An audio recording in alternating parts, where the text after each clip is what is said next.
நோய்கள் உமக்கு எம்மாத்திரம், மரித்தோரை எழ செய்வீர் என்றார். என் நோய்கள் உமக்கு எம்மாத்திரம். ஆமா ஆண்டவரே, உங்களுக்கு எம்மாத்திரம் ஆண்டவரே, உங்களுக்கு எம்மாத்திரம் ஆண்டவரே.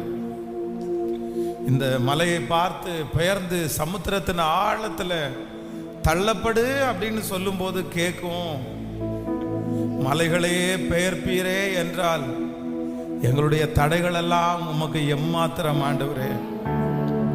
மரித்த லாசருவை உயிரோடு எழுப்புவீரே, ஆனால் எங்களுக்கு முன்பாக நிற்கிற நோய்கள் உமக்கு எம்மாத்திரம் ஆண்டவரே. எங்களை மாற்றுவது உமக்கு எம்மாத்திரம் ஆண்டவரே. எங்களை தூக்கி எடுப்பது